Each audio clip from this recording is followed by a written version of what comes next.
Hello बच्चों। आज हम लोग पढ़ेंगे NCERT class 10th mathematics chapter 9 कौन सा है? चैप्टर 9 है हमारा सम एप्लीकेशन ऑफ ट्रिग्नोमेट्री। जो हमने चैप्टर 8 में पढ़ा, ट्रिग्नोमेट्री से रिलेटेड जो क्वेश्चन थे उन्हीं पर बेस्ड कुछ एप्लीकेशन है जो कि इस चैप्टर में है। इन्हें हम लोग पढ़ेंगे। इनको दूसरे शब्दों में अगर देखा जाए तो हाइट्स एंड डिस्टेंस बोला जाता है। ठीक है, हाइट्स एंड डिस्टेंस वाले question.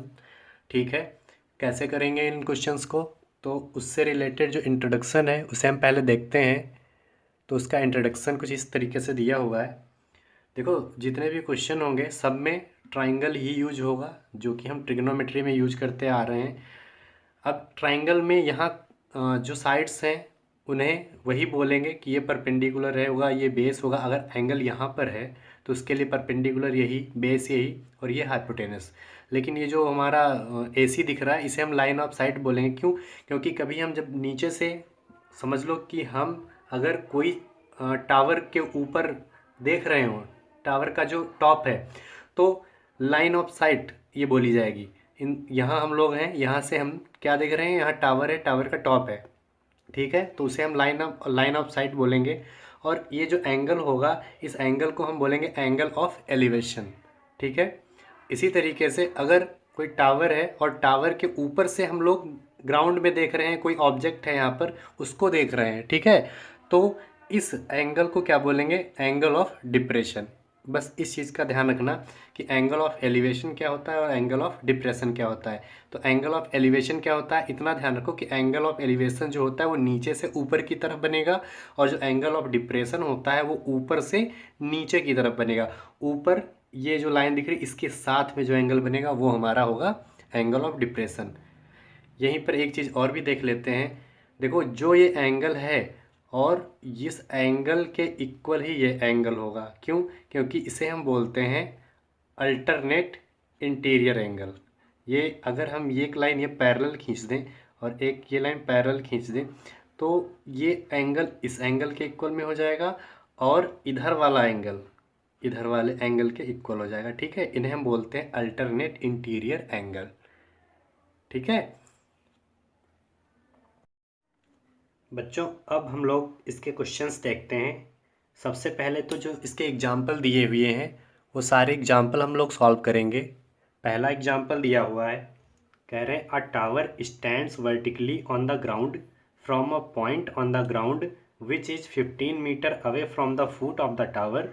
The angle of elevation of the top of the tower is found to be 60 degree. Find the height of the tower. क्या निकालना है? टावर की हाइट निकालनी है।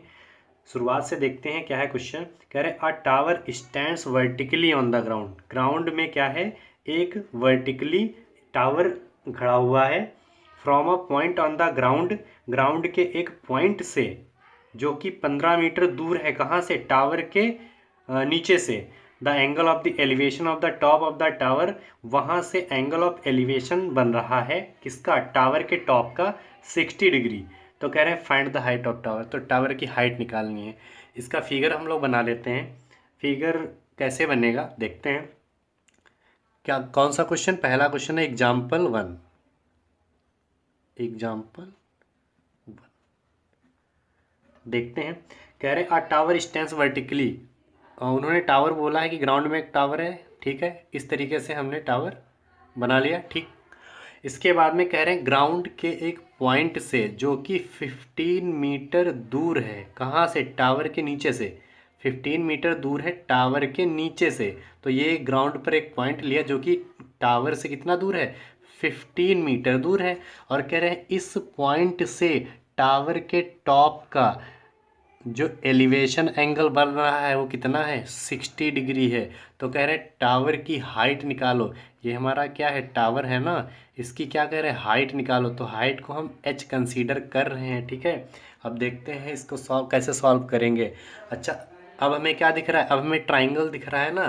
तो ट्रिग्नोमेट्री में हम लोगों ने पढ़ा है कि साइड्स से हम कैसे जो है साइन थीटा कॉस थीटा ये सब फाइंड करते थे। तो देखो, यहाँ पर हाइपोटेनस से कोई लेना देना है नहीं। यहाँ पर एक एंगल दिया है, एक एच दिया है और एक साइड दिया हुआ है, और हमें क्या फाइंड करना? एच। ठीक है। कौन कौन से साइड दिए हैं, एक तो अगर इस एंगल की बात करें तो इसके सामने वाला क्या हो जाएगा, परपेंडिकुलर, और उसके साथ वाला साइड क्या हो जाएगा, बेस हो जाएगा। ठीक है। अब किसमें जो है परपेंडिकुलर और बेस मिलता है, देखते हैं किस में मिलता है। हमने एक फॉर्मूला पढ़ा है कि पी बी पी अपॉन में एच एच बी, पाकिस्तान भूखा प्यासा, हिंदुस्तान हरा भरा। ठीक है, हम लोगों ने पढ़ा है। अब देखो परपेंडिकुलर और बेस किस में मिल रहा है, परपेंडिकुलर और बेस जो है लास्ट वाले में मिल रहा है। पहला क्या होता था, पहला होता था हमारा साइन थीटा, दूसरा क्या होता था, दूसरा होता था हमारा कॉस थीटा, और तीसरा क्या होता था, तीसरा होता था हमारा टेन थीटा। यही तो होता था। ठीक है, तो हमें मिल गया टेन थीटा क्या होता है, परपेंडिकुलर अपॉन बेस। तो हम इसमें क्या अप्लाई करेंगे, टेन थीटा, क्योंकि tan tan theta equals to perpendicular upon base. तो यहाँ पर हमें पता है कि टेन थीटा इक्वल्स टू क्या होता है, परपेंडिकुलर अपॉन बेस। ठीक है, टेन थीटा, थीटा की वैल्यू है कितनी, 60 डिग्री है। भाई एंगल दिया है ना, कितना है, 60। तो हम लिख सकते हैं टेन 60, थीटा की जगह क्या आ जाएगा, 60 डिग्री। और परपेंडिकुलर, परपेंडिकुलर कितना है, एच हमने लिया है, तो परपेंडिकुलर हमारा एच हो गया। बेस जो नीचे वाली वैल्यू, बेस क्या होता है, यही तो बेस होता है, ये कितना है 15, हमने रख दिया। अब एक चीज़ बताओ, टेन 60 की वैल्यू कितनी होती है, टेन 60 की वैल्यू हमने सीखी थी कितनी होती है, √3 होती है। ठीक है, इक्वल्स टू एच अपॉन 15। अब क्या करेंगे, इसको क्रॉस मल्टीप्लाई कर लो, इसको इधर मल्टीप्लाई कर दो और इसको इधर। जब h को 1 के साथ मल्टीप्लाई करेंगे तो h ही रहेगा, 15 को √3 के साथ मल्टीप्लाई करेंगे तो 15√3 हो जाएगा। ठीक है, तो हाइट हमें कितनी मिल गई, 15 √3, और मीटर था तो मीटर। ठीक है, इस तरीके से ये क्वेश्चन हमारा कंप्लीट हो जाएगा, यही इसका आंसर। सेकेंड एग्जाम्पल दिया हुआ है, कह रहे हैं an electrician has to repair an electric fault on a pole of height 5 metre. एक इलेक्ट्रीशियन है जो जिसको क्या करना है, रिपेयर करना है इलेक्ट्रिक फॉल्ट को, किस पर, एक पोल है। ठीक है, हमने क्या किया, एक पोल बना लिया, चलो ठीक, ये एक हमारा पोल है, ऊपर कोई फॉल्ट है। ठीक है, उसे क्या करना है, रिपेयर करना है। और पोल की हाइट कितनी है, 5 मीटर है, तो इसकी हाइट हम 5 मीटर दे रहे हैं। ठीक, इसके बाद में she needs to reach a point 1.3 metre below the top of the pole to undertake the repair work.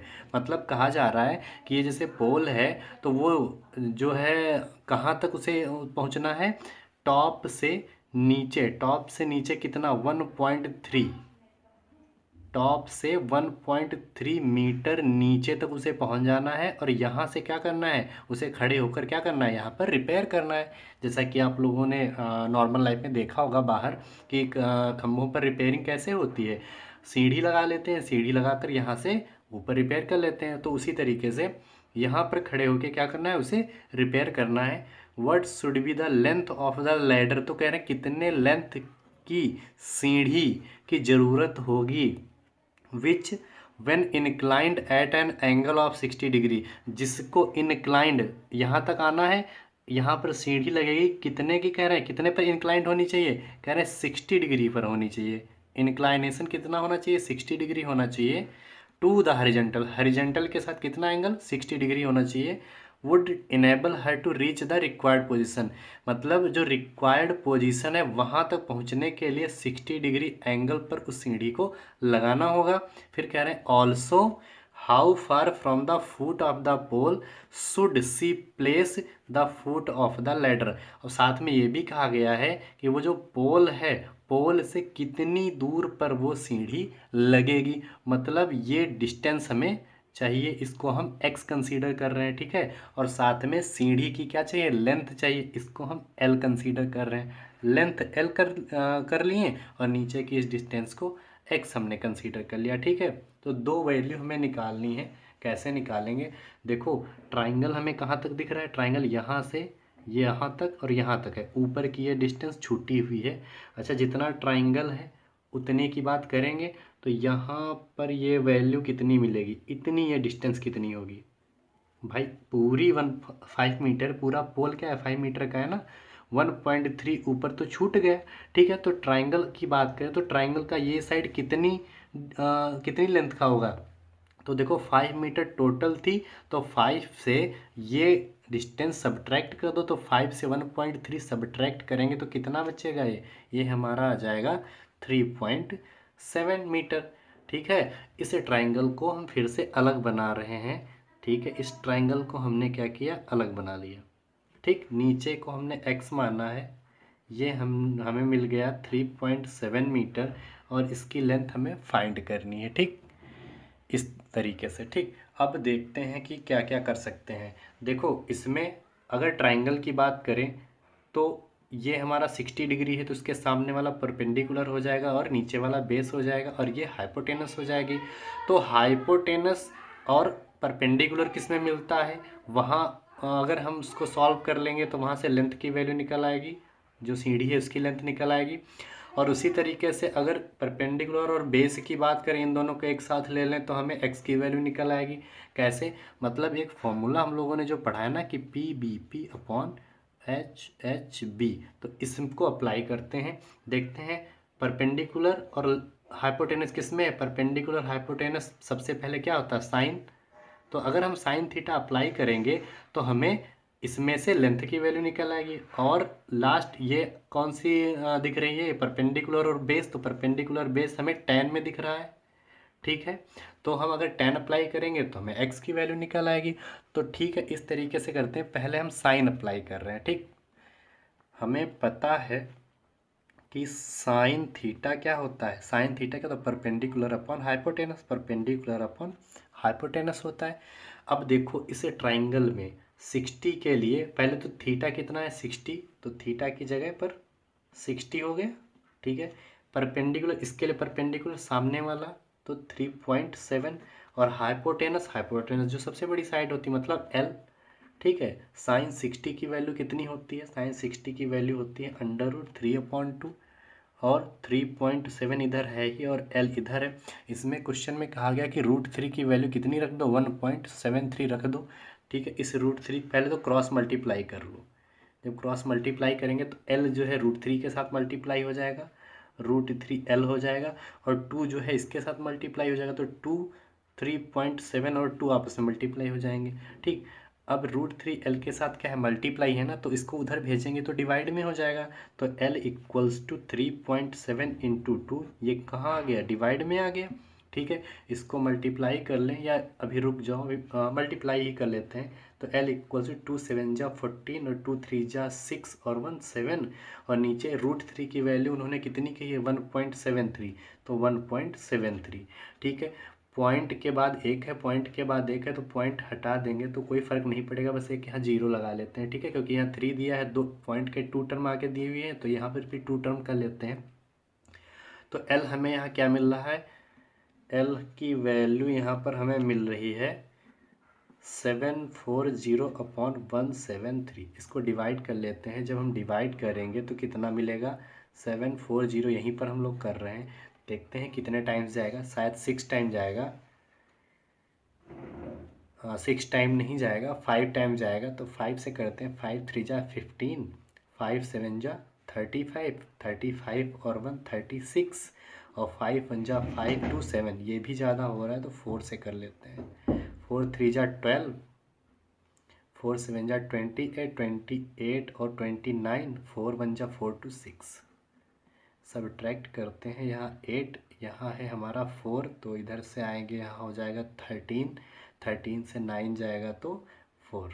ठीक, 0.0 कितने टाइम जाएगा?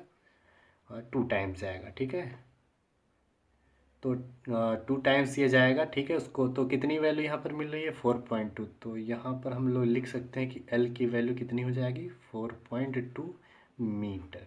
ठीक है, तो L की वैल्यू इस तरीके से हमें यहाँ 4.2 मिल जाएगा। इसके बाद x की वैल्यू भी निकालनी है ना, लेंथ की वैल्यू तो हमने निकाल ली। ठीक है, अच्छा x की बात करें तो एक वैल्यू जो दी हुई है ना, परपेंडिकुलर समझ लो दिया है, और यहाँ बेस है, तो बेस और परपेंडिकुलर हमने किस में देखा था? कि tan में देखा था। तो हमें पता है कि tan थीटा क्या होता है? परपेंडिकुलर अपॉन बेस होता है। थीटा की वैल्यू कितनी दी है? 60 डिग्री दी है, तो tan 60 equals to perpendicular 60 degree के सामने वाला ही तो होता है, तो 3.7 मीटर। तो 3.7 और बेस कितना है, x है, ठीक है। रूट tan 60 की वैल्यू कितनी होती है, √3 equals to 3.7 upon x। Cross multiply कर लें तो क्रॉस x जो है √3 के साथ मल्टीप्लाई हो जाएगा, तो x ये √3x इक्वल्स टू 3.7। √3 क्या है, मल्टीप्लाई है x के साथ, इधर भेजेंगे तो डिवाइड में हो जाएगा, और जब डिवाइड में हो जाएगा तो हमें क्या वैल्यू मिलेगी देखते हैं। तो √3 को उधर भेज देंगे तो x की वैल्यू हमें मिल जाएगी 3.7 अपॉन में √3। तो इसको डिवाइड करते हैं तो 3.7 √3 को हम 1.73 रख सकते हैं। पॉइंट है, पॉइंट इस यहाँ पर जीरो लगा लो कोई फ़र्क नहीं पड़ता, पॉइंट दोनों हट जाएंगे क्योंकि एक के बाद ही पॉइंट लगा हुआ है, ठीक है। तो पॉइंट दोनों हट जाएंगे, पॉइंट हट जाने के बाद में डिवाइड करते हैं तो देखते हैं क्या मिलेगा, 370 173। तो 173 से 370 को करना है, 1 टाइम जाएगा तो 173, यहाँ 7, यहाँ 6 आ जाएगा, 6 मतलब 16, 16 से 7 सब्ट्रैक्ट होगा, कितना आ जाएगा 16 से 7 9, और यहाँ 2 से बन गया 1, सॉरी ये 2 टाइम्स भी जा रहा है, तो 2 टाइम्स जब जाएगा तो 2 3 जा 6, 2 7 जा 14, और 2 1 जा 2, और 1 3, ठीक। 6 4 यहाँ आ जाएगा, और यहाँ पर 6 से 4 जाएगा 2, ठीक। और यहाँ कुछ भी नहीं, फिर पॉइंट लगेगा, जीरो कितने टाइम जाएगा, 1 टाइम्स ही जाएगा, ठीक है। तो यहाँ पर x की वैल्यू कितनी मिल जाएगी, x की वैल्यू मिल जाएगी 2.1 मीटर, ठीक है। इस तरीके से x की वैल्यू मिल गई, और यहाँ पर हमें l की वैल्यू भी मिल गई थी। तो इस तरीके से ये क्वेश्चन कंप्लीट हो जाएगा। ये क्वेश्चन इंपॉर्टेंट है, ज़्यादातर एग्जाम्पल्स ही पेपर में पूछे जाते हैं, तो इन क्वेश्चंस को अच्छे से पढ़िएगा। इसके बाद थर्ड एग्जाम्पल है, कह रहे an observer 1.5 metre tall is 28.5 metre away from a chimney, the angle of elevation of the top of chimney from her eyes is 45 degree, what is the height of the chimney. मतलब observer का मतलब कोई एक इंसान है जो observe कर रहा है, कितना वो लंबा है, वो 1.5 मीटर लंबा है, और कह रहे हैं वो कहाँ पर है, अब 28.5 अवे फ्रॉम अ चिमनी। कह रहे हैं एक चिमनी है, चिमनी से 28.5 मीटर दूर एक ऑब्जर्वर यहाँ पर खड़ा हुआ है, ठीक है। वो कितना लंबा है, कह रहे हैं 1.5 मीटर उस ऑब्जर्वर की क्या है, लंबाई है, ठीक है। वो अपनी आँखों से क्या कर रहा है, चिमनी को देख रहा है। तो कह रहे हैं the angle of the elevation of the top of the chimney, chimney के टॉप का एंगल ऑफ एलिवेशन मतलब नीचे से एंगल बन रहा है, फ्रॉम हर आइज, कहाँ से, उसकी आँखों से, ठीक है। चिमनी के टॉप का एंगल ऑफ एलिवेशन बन रहा है कितना, 45। फिर से देखो, angle of elevation of the top of the chimney, chimney के टॉप का एंगल ऑफ एलिवेशन बन रहा है कहाँ से, उसकी आँखों से, कितना, 45 डिग्री। तो ठीक है, आँखों से बना है तो ये लाइन यहाँ पर खींच लो, आँखों से कितना बन रहा है, 45 डिग्री, ठीक है। फिर तो क्वेश्चन में क्या कहा गया, उन्होंने क्या बोला है कि what is the height of chimney. तो चिमनी की हाइट चाहिए, चिमनी यहाँ से लेकर यहाँ तक है, तो इस पूरी हाइट को हम अगर h मान लें, चिमनी की हाइट को हम क्या मान लें, h मान लें, ठीक है। तो इतनी, ये ट्राइंगल वाला साइड जो दिख रहा है, ये जो ट्राइंगल का इतना साइड, भाई यहाँ तक ही तो ट्राइंगल ऊपर है, नीचे तो है नहीं, तो ट्राइंगल का जो ये साइड दिख रहा है ये कितना हो जाएगा, टोटल हाइट h है, ठीक है। और इतनी हाइट इधर 1.5 है, तो इधर भी ये क्या हो जाएगी, 1.5 मीटर ही तो रहेगी इतनी, ठीक है। तो पूरी h है और इतनी 1.5 है, तो इतनी ऊपर की क्या हो जाएगी, h से, पूरे से इतने को अगर सब्ट्रैक्ट कर दें तो ये वैल्यू मिल जाएगी। तो इसको हम लिख सकते हैं h माइनस 1.5, लिख सकते हैं कि नहीं लिख सकते, भाई पूरी हाइट अगर h है और इतनी 1.5 है, तो पूरे से इतने को सब्ट्रैक्ट कर दो, ऊपर की मिल जाएगी। तो वही तो हमने किया कि यहाँ से लेकर यहाँ तक h थी, इसको सब्ट्रैक्ट कर दिया तो इतनी मिल गई। इस ट्राइंगल को ना हम थोड़ा अलग बना रहे हैं जिससे आसान रहे सॉल्व करने में, ठीक है, इस ट्राइंगल को हमने बना लिया। ये हमें दिया है 45 डिग्री, ये वैल्यू है h-1.5, ठीक है। और नीचे ये देखो यहाँ से लेकर यहाँ तक कितना 28.5 है ना, तो ये वैल्यू सेम ही है, तो 28.5, ठीक है। ये डिस्टेंस दी हुई है, ठीक। अब हम कौन सा अप्लाई करें साइन कॉस टेन, जो जिससे कि हमें एच मिल जाए। तो देखो क्वेश्चन में क्या दिया, हाइपोटेनस नहीं है, उसको लेना देना नहीं। क्या दिया है, एंगल यहाँ है तो परपेंडिकुलर ये, बेस ये। तो क्या परपेंडिकुलर और बेस किस में होता है, हमने पढ़ा है कि P B P upon H H B. तो परपेंडिकुलर और बेस किस में है, और ये किसका होता है, tan थीटा का होता है। तो हम लोग इसको किस तरीके से सॉल्व करेंगे, हमें पता है कि tan थीटा क्या होता है, परपेंडिकुलर अपॉन बेस, और थीटा की वैल्यू कितनी है 45 डिग्री। तो tan 45 डिग्री और परपेंडिकुलर इसके सामने h-1.5, तो h-1.5 अपॉन में क्या है बेस कितना है 28.5, ठीक है। अच्छा, tan 45 की वैल्यू कितनी होती है, tan 45 की वैल्यू 1 होती है, इक्वल्स टू h-1.5, और नीचे कितना है 28.5। इसके नीचे भी 1 कर लो। अब क्या कर लो, इन दोनों को क्रॉस मल्टीप्लाई कर लो। जब क्रॉस मल्टीप्लाई करेंगे तो ये वैल्यू इस 1 के साथ, ये वैल्यू इस 1 के साथ मल्टीप्लाई हो जाएगी। तो मतलब h-1.5 इक्वल्स टू 28.5। इस 1.5 को इधर भेज दो, ये निगेटिव है, उधर जाएगा तो पॉजिटिव हो जाएगा। तो 28.5 प्लस 1.5, तो h की वैल्यू क्या मिल गया, इन दोनों को ऐड करेंगे तो मिल जाएगा हमें 30 मीटर, ठीक है।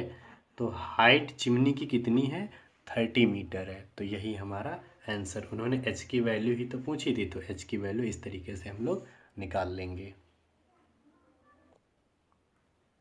एग्जाम्पल 4 दिया हुआ है, कह रहे हैं from a point P on the ground the angle of the elevation of the top of a 10 metre tall building is 30 degree. कह रहे हैं 10 मीटर टाल बिल्डिंग, एक बिल्डिंग है कितनी ऊंची है, 10 मीटर है। तो ठीक है, इसको हम बना लेते हैं, कितनी 10 मीटर हो गई, ठीक है।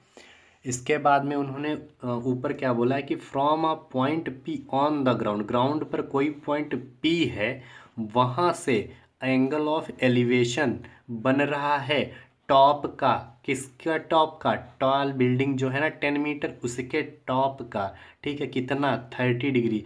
ग्राउंड पर हमने एक पॉइंट चलो यहाँ पर ले लिया, यहाँ से इस बिल्डिंग के टॉप का जो एंगल ऑफ एलिवेशन है वो कितना बन रहा है, 30 डिग्री बन रहा है, ठीक, हमने बना लिया। इसके बाद में उन्होंने क्या बोला है, a flag is hoisted at the top of the building, इसके ऊपर एक फ्लैग लगा हुआ है, ठीक है। और कह रहे हैं a flag is hoisted top of the building, top पर है, and the angle of the elevation of the top of the flag staff from P is 45। अब कह रहे हैं इसी P, ये पॉइंट पहले उन्होंने क्या बोला था, पॉइंट P, तो इस पॉइंट को P दे देते हैं। इसी पॉइंट से इस फ्लैग के टॉप का एंगल ऑफ एलिवेशन, क्या बोले हैं, top of the building and the angle of elevation of the top of the flag staff, इस फ्लैग के ऊपर ये जो टॉप है ना, इसका कह रहे हैं P वाले पॉइंट से ही एंगल ऑफ एलिवेशन कितना है, कह रहे हैं एंगल ऑफ एलिवेशन इसका है 45 डिग्री, ठीक है। तो ये पूरा एंगल इतना, ये क्या हो गया, ये 45 डिग्री हो गया। तो कह रहे हैं find the length of the flag staff and the distance of the building from the point P। एक तो यहाँ से ये डिस्टेंस हमें निकालनी है, ठीक है, और इस फ्लैग की जो है लेंथ चाहिए, ये कितनी हाइट, इसकी हाइट है, इसकी लेंथ है, ठीक है। तो इसको हम h ले रहे हैं, ठीक। इसकी फ्लैग की क्या चाहिए, लेंथ चाहिए, ठीक। ये हाइट इसलिए ले रहे हैं क्योंकि इस तरीके से ट्राइंगल में दिया हुआ है, बिल्डिंग के ऊपर ही है, तो इसको हमने हाइट h दे दी, l भी दे सकते थे, हमने h दे दिया, ठीक है। अच्छा, अगर इस पूरी लेंथ की बात करें तो हमारी h+10 हो जाएगी। अब इसमें देखो दो ट्राइंगल दिख रहे हैं, एक तो बड़ा वाला, तो बड़ा वाला ट्राइंगल हम अलग बना रहे हैं, समझ लो ये हमारा क्या है, बड़ा वाला ट्राइंगल है, ठीक। अब बड़े वाले ट्राइंगल में देखो, बड़े वाले ट्राइंगल की बात करें तो जो ये बड़ा वाला साइड है वो क्या है, h+10 है, h+10 है, ठीक है। नीचे x दिया है, ठीक है, ये वैल्यू दी नहीं, उससे कोई लेना देना नहीं। और इसका एंगल देखो, बड़े वाले का एंगल कितना, यहाँ से यहाँ तक है तो 45 डिग्री हमने लिया, ठीक, क्योंकि 45 दिया है। और इसके बाद में छोटे वाले ट्राइंगल की अगर बात करें, अगर छोटे वाले की बात करते हैं तो इसमें क्या क्या दिया हुआ है, 30 डिग्री, भाई छोटा वाला यहाँ से यहाँ तक है, इसका कितना है 30 डिग्री। और ये हाइट कितनी है बिल्डिंग की, 10 मीटर, ठीक है, 10 मीटर हो गया ये। और ये क्या, ये तो एक्स ही इस ट्राइंगल के लिए भी और इस ट्राइंगल के लिए भी, तो ये तो एक्स ही है, ठीक है। अब इस क्वेश्चन को सॉल्व करना है, देखते हैं क्या क्या करना पड़ेगा। दो ट्राइंगल दिए हुए हैं, ठीक। देखो, अब पहले तो इस छोटे वाले ट्राइंगल को लेकर चल रहे हैं, ठीक है। छोटे वाले ट्राइंगल की अगर बात करें तो देखो, एंगल यहाँ है, इसके हिसाब से परपेंडिकुलर ये बेस, ये तो हमें पता है कि P B P upon H H B की अगर हम बात करें, ठीक है, अगर इसकी बात करें तो परपेंडिकुलर और बेस किस में मिलेगा, हमें टेन में मिलता है। तो टेन अप्लाई करते हैं तो टेन थीटा क्या होता है, टेन थीटा होता है परपेंडिकुलर अपॉन बेस, ठीक है। और देखो, हम जब इस छोटे वाले ट्राइंगल की बात कर रहे हैं, ठीक है, तो थीटा कितना है 30, तो यहाँ पर हम लोग लिख लेते हैं when theta equals to 30 degree, ठीक है। जब थीटा 30 डिग्री है तो परपेंडिकुलर 10 मीटर है और बेस कितना है, x है, तो टेन थीटा की जगह 30 डिग्री, परपेंडिकुलर कितना 10 मीटर, बेस कितना x है, ठीक है। टेन 30 की वैल्यू 1/√3 होती है, इक्वल्स टू 10/x। इसे क्रॉस मल्टीप्लाई कर दो तो x 1 के साथ मल्टीप्लाई हो जाएगा, 10 रूट के साथ मल्टीप्लाई हो जाएगा, ठीक है। उन्होंने कहा है कि जो इसकी value x equals to 10 into √3 की वैल्यू कितनी होनी चाहिए, 1.732। तो 1.732 मल्टीप्लाई करेंगे तो क्या हो जाएगा, ये पॉइंट एक और उधर बढ़ जाएगा तो आ जाएगा 17.32 मीटर था, तो मीटर, तो x की वैल्यू कितनी हो गई, इतनी। तो ये वैल्यू तो निकल आई कि जो है यहाँ से जो ये हमारा पॉइंट था P, वहाँ से उस बिल्डिंग तक की जो है डिस्टेंस जो होगी वो कितनी होगी, 17.32 होगी। इसके बाद में अभी हमें क्या चाहिए, हमें एच भी तो फाइंड करना है, ठीक है। तो एच कैसे फाइंड करेंगे, अब इस ट्राइंगल को तो हमने कर लिया, अब इस ट्राइंगल की बात करते हैं। व्हेन थीटा इक्वल्स टू 45, अब इसमें थीटा कितना है 45, इसमें थीटा था 30 डिग्री। जब 45 की बात करेंगे तो टेन थीटा ही अप्लाई करेंगे, तो tan theta equals to perpendicular upon base. तो टेन थीटा की वैल्यू कितनी है 45 डिग्री, परपेंडिकुलर इसमें कितना है h+10, और बेस कितना है x है, और x की वैल्यू तो हम अभी निकाल चुके हैं, तो इस वैल्यू को यहाँ पुट कर देंगे, ठीक है, ठीक है। अब टेन 45 की वैल्यू कितनी होती है, 1 होती है, तो हमने 1 रख दिया, इक्वल्स टू h+10, और x की वैल्यू हमने कितनी निकाली 17.32, ठीक है। अब देखो, इसको क्या कर दो क्रॉस मल्टीप्लाई, ये वैल्यू ये इधर, ये वैल्यू इधर, तो h+10 इस 1 के साथ, ये वैल्यू इसके साथ, तो h+10 इक्वल्स टू 17.32। ये 10 इधर प्लस है, ऐड हो रहा है, तो उधर भेजेंगे, सब्ट्रैक्ट हो जाएगा, तो 17.32 -10 हो जाएगा, तो h इक्वल्स टू सब्ट्रैक्ट करेंगे तो 7.32 मीटर। तो उस फ्लैग की जो लेंथ होगी वो कितनी होगी, 7.32 मीटर होगी, ठीक है। तो इस तरीके से ये क्वेश्चन कंप्लीट हो जाएगा। इसके बाद फिफ्थ एग्जाम्पल दिया हुआ है, the shadow of the tower standing on a level ground is found to be 40 metre longer when the sun's altitude is 30 degree then when it is 60 degree, find the height of the tower. कह रहे हैं shadow मतलब एक छाया बन रही है किसकी, एक टावर की। तो एक टावर हम बना लेते हैं, ठीक, एक हमने टावर ऐसे ही ले लिया। कह रहे हैं इस टावर की जो शैडो है वो कहाँ, ग्राउंड लेवल पर ये बना हुआ है, ठीक है।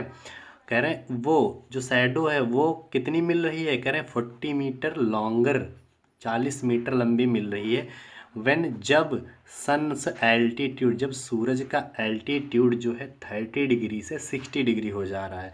मतलब अगर ये हमारा टावर है, इधर हमारा सन है, ठीक है, तो कह रहे हैं इसकी शैडो, समझ लो यहाँ पर अगर हमारा 30 डिग्री था, ठीक, यहाँ पर हमारा 30 डिग्री था, ठीक है, तो कह रहे हैं जब 30 से 60 हो जा रही है तो ये शैडो समझ लो यहाँ पड़ रही थी और ये अब जो है कितने पर आ गई, 60 डिग्री पर आ गई। तो कह रहे हैं ये कितनी है, 40 मीटर, 40 मीटर। उन्होंने क्या बोला, जब सन का एल्टीट्यूड 30 से 60 डिग्री हो रहा है, 30 से 60 डिग्री हो रहा है, ठीक है, तो उसकी जो ये शैडो कितनी लंबी है, वो 40 मीटर लंबी है, ठीक है। तो इसमें पूछा क्या गया है, find the height of the tower, इस टावर की हाइट निकालनी है, ठीक। इसको हम h मान लेते हैं, ये डिस्टेंस दी नहीं है तो इसको हम x मान लेते हैं। दो ट्राइंगल दिख रहे हैं, एक बड़ा एक छोटा, तो बड़े वाले ट्राइंगल को हम अलग बना रहे हैं, ये बड़ा वाला हो गया और ये हमारा छोटा वाला हो गया, ठीक है। देखो h इस ट्राइंगल के लिए भी है और छोटे वाले के लिए भी है, तो h दोनों में ही रहेगा, ठीक।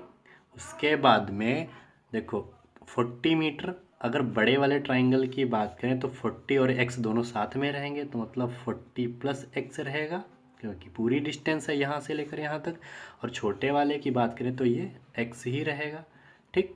और बड़े वाले की बात करें तो ये 30 डिग्री और छोटे वाले की बात करें तो ये 60 डिग्री। एक चीज़ और देख लो, हाइपोटेनस किसी में नहीं है, परपेंडिकुलर और बेस ही है दोनों में। तो क्या करना है, सिर्फ वही क्या लगेगा, टेन थीटा ही लगेगा। तो हम अप्लाई करते हैं टेन थीटा इक्वल्स टू क्या होता है, परपेंडिकुलर अपॉन बेस। अब पहले तो हम क्या करेंगे, 60 डिग्री अप्लाई कर लेते हैं।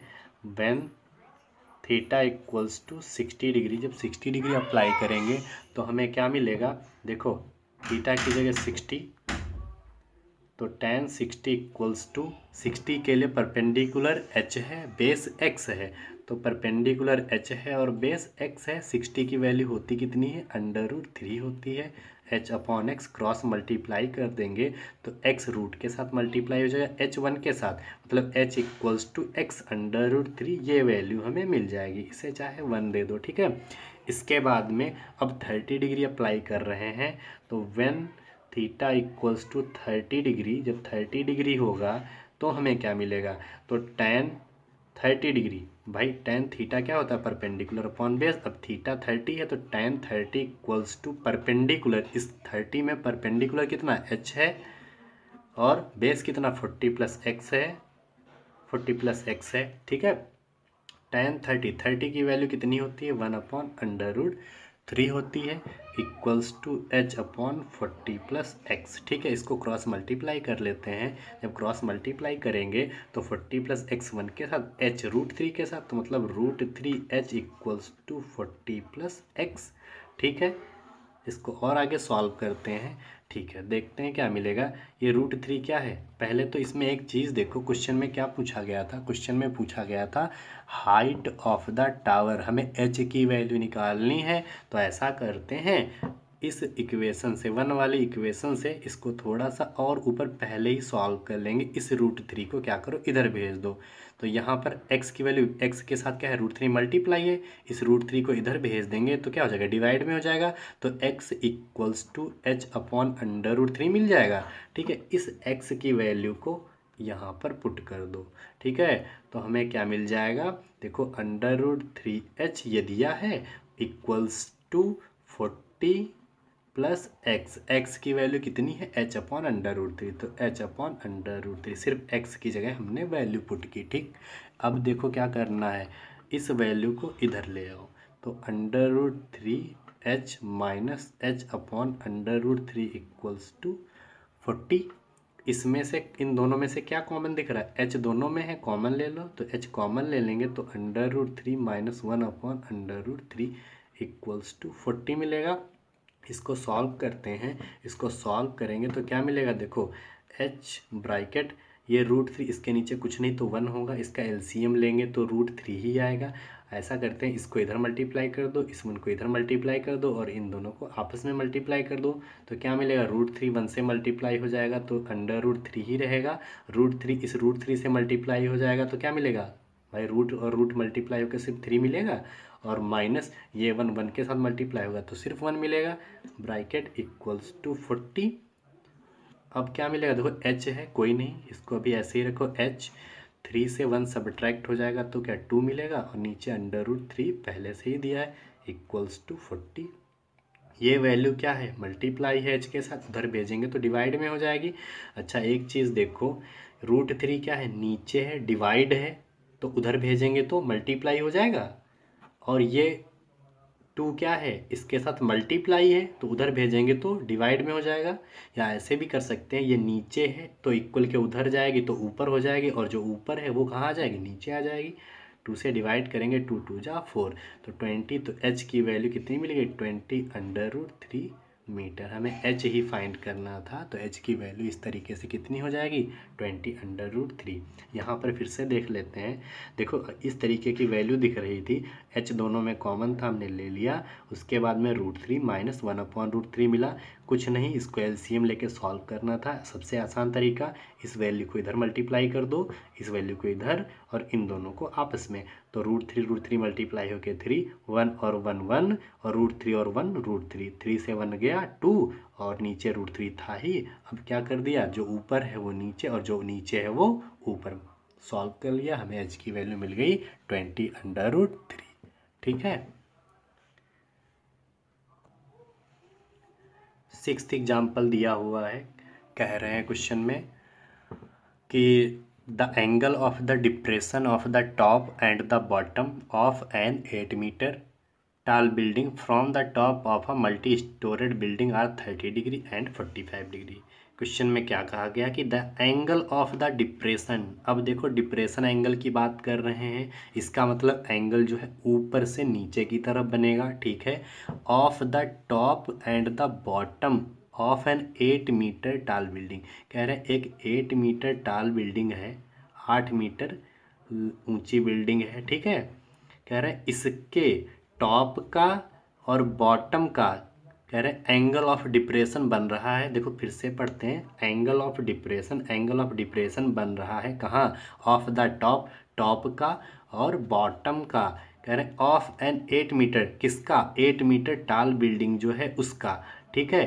फ्रॉम कहाँ से बन रहा है, from the top of a multi storeyed building, एक मल्टी स्टोरेड बिल्डिंग इधर बनी हुई है, वहाँ से मल्टी स्टोरेड, क्या लिखा है, from the top of the multi, मतलब मल्टी स्टोरेड इसके टॉप से, इस छोटी वाली बिल्डिंग के टॉप का और बॉटम का, ठीक है, एंगल ऑफ एलिवेशन बन रहा है, ठीक है।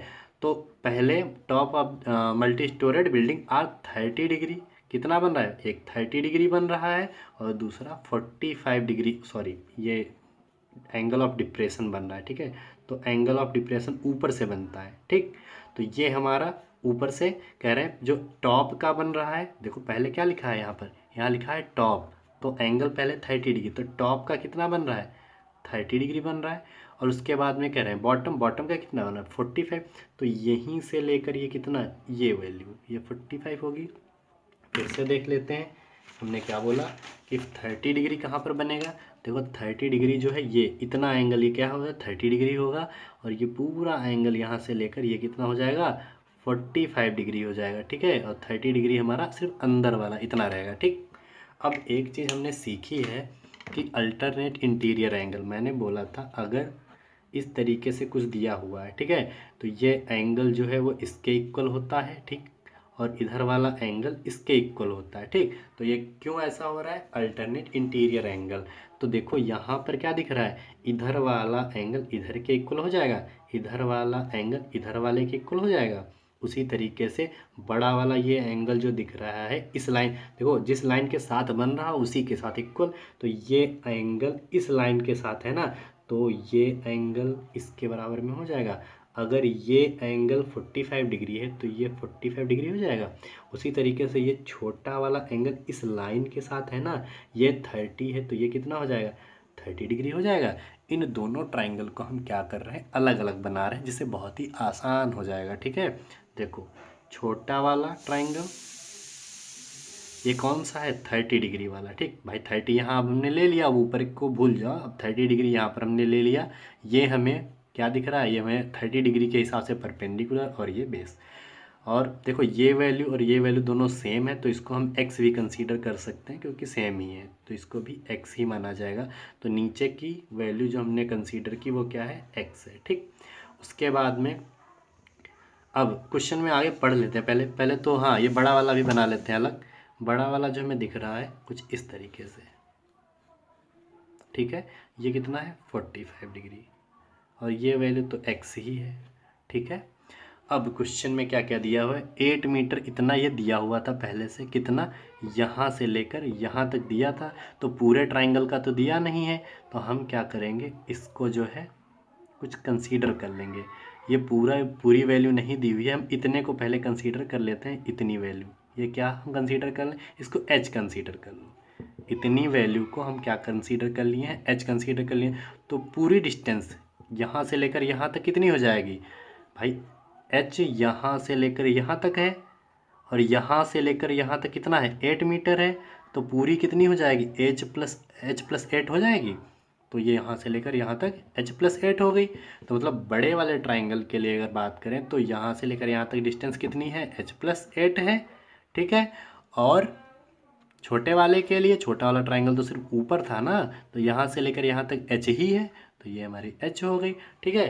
तो इस क्वेश्चन को अब देखते हैं कैसे आगे सॉल्व करेंगे। देखो सबसे पहले तो हम क्या अप्लाई करें, चाहे 30 अप्लाई कर लो चाहे 45 अप्लाई कर लो, दोनों तरीके से सॉल्व करना पड़ेगा। तो सबसे पहले हम 30 डिग्री अप्लाई कर रहे हैं और परपेंडिकुलर और बेस ही है तो tan थीटा ही लगेगा, ठीक है। देखो tan थीटा क्या होता है, परपेंडिकुलर अपॉन बेस। थीटा कितना, पहले 30 ले रहे हैं, when theta equals to 30 degree. जब 30 डिग्री हमने लिया तो tan 30 इक्वल्स टू 30 के लिए परपेंडिकुलर h है, बेस x है, तो h अपॉन एक्स। tan 30 की value 1/√3 equals to h upon x, cross multiply कर देंगे तो x 1 के साथ h रूट के साथ, तो x equals to h√3। x की वैल्यू यहाँ से इतनी मिल गई, ठीक है। उसके बाद में 45 अप्लाई कर रहे हैं, तो when theta equals to 45 degree, जब 45 हम अप्लाई करेंगे तो हमें क्या मिलेगा, 45 tan 45 इक्वल्स टू परपेंडिकुलर 45 के लिए परपेंडिकुलर h+8 और बेस x है। 45 की वैल्यू 1 होती है, तो h+8 अपॉन में x, क्रॉस मल्टीप्लाई कर दो तो x 1 के साथ ये वैल्यू, तो x equals to h+8। x की वैल्यू कितनी है, h√3 है, तो इस वैल्यू को यहाँ पर पुट कर दो। जब हम पुट करेंगे तो देखते हैं क्या मिलेगा। देखो x की जगह पर हमने पुट कर दिया h√3, तो यहाँ पर चाहे लिख लो 1, तो यहाँ पर इक्वल्स टू h+8, इधर ब्रैकेट में लिख लेना फ्रॉम 1, ठीक है। सिर्फ x की जगह h√3 था, तो हमने x के जगह पर, इस x की जगह पर h√3 पुट कर दिया। इस h को इधर लेकर आ जाओ, तो h√3 ये इधर क्या है, ऐड है, तो इधर सब्ट्रैक्ट हो जाएगा, इक्वल्स टू 8। इन दोनों में h कॉमन दिख रहा है, कॉमन ले लेते हैं। जब हम कॉमन लेंगे तो क्या मिलेगा, जब हम कॉमन लेंगे तो h बाहर आ जाएगा यहाँ से, और यहाँ √3 और यहाँ -1 बचेगा, तो √3 -1 इक्वल्स टू 8, ठीक। इसकी वैल्यू अभी तो निकली नहीं, तो इसकी वैल्यू कैसे निकालेंगे देखते हैं। देखो h ये वैल्यू क्या है, इसके साथ मल्टीप्लाई ही उधर भेजेंगे तो डिवाइड में हो जाएगी, तो 8/√3 माइनस। देखो इसकी वैल्यू अभी तो निकली नहीं, इसकी वैल्यू सही से फाइंड करने के लिए, देखो नीचे रूट फंस रहा है ना, तो रूट को हटाने के लिए हम क्या करेंगे, जो वैल्यू नीचे दिख रही है ना, ये निगेटिव वैल्यू के साथ है, इसकी पॉजिटिव वैल्यू के साथ क्या करो, मल्टीप्लाई कर दो। जो वैल्यू नीचे है उसी की पॉजिटिव वैल्यू, ठीक है। √3 + 1, √3 + 1, जब मल्टीप्लाई करेंगे तो 8 ब्रैकेट में √3 + 1, नीचे देखो अब a + b a-b दिख रहा है, और a + b a-b जानते हैं a² - b² होता है। a की जगह √3 मतलब √3 का स्क्वायर, फिर -b², b की जगह 1 है तो 1 का स्क्वायर, तो h इक्वल्स टू 8√3 + 1 अपॉन में √3 का स्क्वायर है तो रूट हट जाएगा, सिर्फ 3 रहेगा, और 1 का स्क्वायर 1 ही रहता है। h इक्वल्स टू 8√3 + 1 और 3 से 8 1 जाएगा, कितना बचेगा 2, 2 से कैंसिल कर दो, 2 4 जा 8, तो h की वैल्यू 4√3 + 1।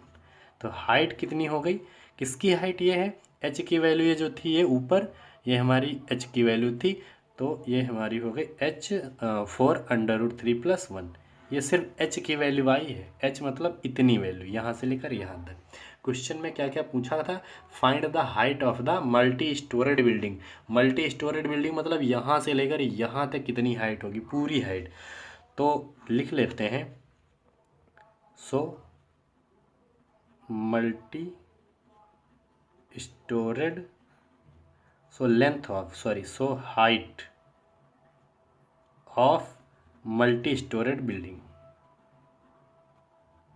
टोटल हाइट कितनी होगी भाई, मल्टी स्टोरेड बिल्डिंग की ऊपर से लेकर नीचे तक थी, तो टोटल हाइट h+8 थी ना, कितनी थी h+8, तो h की वैल्यू कितनी है, h की वैल्यू कितनी है 4 ब्रैकेट में √3 + 1, तो h की जगह पुट कर दो, तो 4 को अंदर पहले ऐसे ही रख दो, 4√3 + 1 और +8, ये दिया हुआ है, इसको सॉल्व कर लेते हैं। देखो कैसे सॉल्व करेंगे, 4 को अंदर भेज दो, तो 4√3, 4 1 जा 4 +4 +8, 8 4 कितना हो जाएगा 12 हो जाएगा, 8 और 4 कितना हो जाएगा 12, तो 4√3 + 12। अब देखो इन दोनों में 4 कॉमन दिख रहा है, तो 4 कॉमन भी ले सकते हैं, तो 4 जब कॉमन लेंगे तो √3 और प्लस, और जब 4 कॉमन है तो 4 3 जा 12, तो 3, तो √3 + 3 मीटर, यही हमारी क्या हो गई, ये हो गई मल्टी स्टोरेड की हाइट पूरी हो गई। इसके बाद में क्वेश्चन में और भी पूछा गया है, कह रहे and the distance between the building, दोनों बिल्डिंग के बीच की डिस्टेंस, मतलब x की वैल्यू निकालनी है, तो h की वैल्यू आ गई है। अब ऐसा करो, जो ये h की वैल्यू आई है, ये जो h की वैल्यू आई है, इस h की वैल्यू को फर्स्ट वाली इक्वेशन में पुट कर दो। अगर यहाँ पर हम पुट कर देंगे तो क्या हो जाएगा, x की वैल्यू निकल आएगी। ठीक है, इसको सॉल्व करते हैं।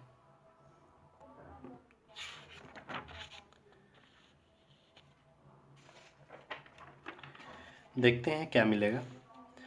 तो फ्रॉम 1 क्या करना है, फ्रॉम 1,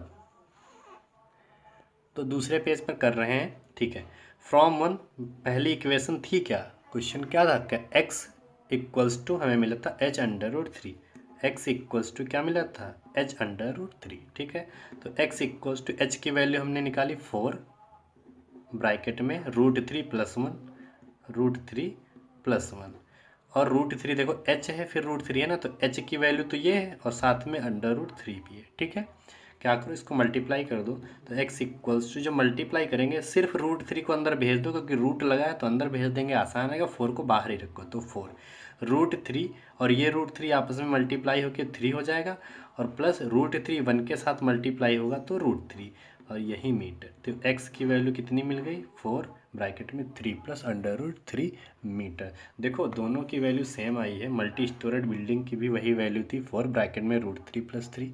ठीक है, और इसकी भी वैल्यू वही आई है, दोनों का आंसर इक्वल ही रहेगा। ठीक है, तो ये क्वेश्चन इस तरीके से कंप्लीट हो जाता है।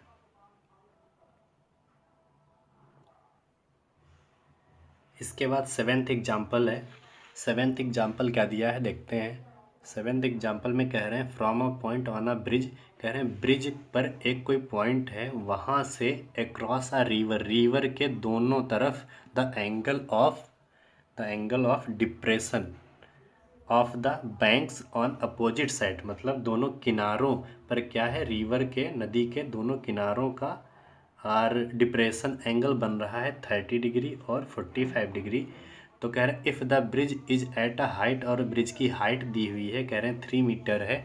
ठीक है, तो कह रहे हैं width of the river, find the width of the river, तो नदी की चौड़ाई उन्होंने पूछी है। मतलब कैसे, देखो कुछ इस तरीके से होता है, जैसे कोई ब्रिज है, ये जैसे हमने ब्रिज को ले लिया, तो इसके ऊपर कुछ इस तरीके से बना होता है। ठीक, तो कह रहे हैं ये हमारा जो ब्रिज है ऊपर कोई ब्रिज दिया हुआ है, ठीक। कह रहे ब्रिज के कोई एक पॉइंट से, ठीक है, नदी, अब ये पानी इधर फ्लो करता हुआ जाएगा, ठीक है। तो ब्रिज के एक पॉइंट से नदी के दोनों किनारों का एंगल ऑफ डिप्रेशन का मतलब जो ऊपर से एंगल बन रहा हो, ये, और इधर का भी, इधर का।